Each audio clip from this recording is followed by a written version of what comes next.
Good morning, beautiful people. This is Bernard Hamilton, top producer real estate agent with Denise Hamilton Realtors. And as always, if you know anybody that's interested in buying or selling some real estate, just always know that we're never too busy for you or your referral.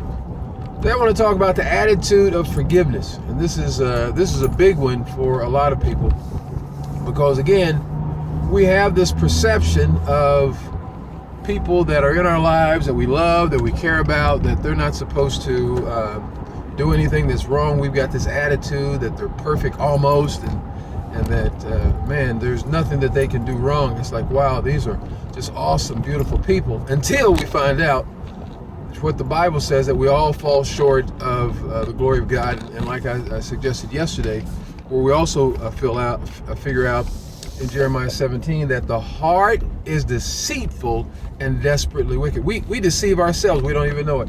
Many of us don't even know who we are. It's like we put this facade up, this appearance of being something that we're not. And that's most of us, because we've forgotten who we are, just like Simba in the movie. We've forgotten who we are. And so you're in this relationship, you're loving, it could be a friend, it could be, it could be a lover, whoever, it could be a wife or husband. And then you discover that these individuals or this person has been doing stuff or have been seeing people or have been doing different things that has just blown you completely out of the water, because you had them on this pedestal and you thought that they were all of this and you thought that they were all of that. But then you find out, just like the Bible says, that they are deceitful and desperately wicked. And it's like, okay, what else is new? Yesterday I did a video on Naughty by Nature. I mean, we just have, we're sinful by nature. That's who we are. We inherited it, and that's not going to go away. So if you don't get to the point of forgiveness, and you don't get to the place to where you're releasing that pain and that anger, and you're just holding on to it, it's you that's struggling. It's you that suffers. It's you that experiences the pain and the anxiety and the frustration and all this. It comes back on you. It gnaws at you. And that's why eventually you have to let it go. And if you want this relationship to continue to flourish, you've got to let it go and move on. And because what the Bible says, the Bible says that when Jesus was asked, how many times should I forgive this person? And they say 7 times. He says, on the contrary, 7 times 70. I mean, it's an attitude of forgiveness. It's something that never ends. You have to continue to forgive, because we're constantly having to get better and better and better, but we never arrive. We never get to the place to where we don't have some type of issue or some type of flaw that we're having to work on.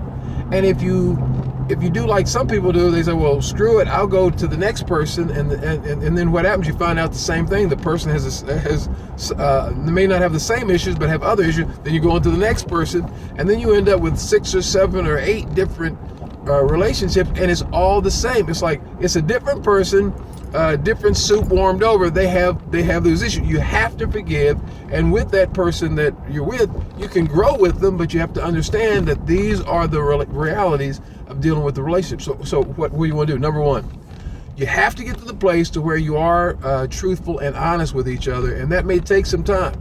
And that means that in order to get to where you need to be, you have to continue to communicate with each other. Even though the trust levels may not be where they should, you want to try your best to get to the place to where you're talking to each other, you've forgiven the other person for whatever they're doing.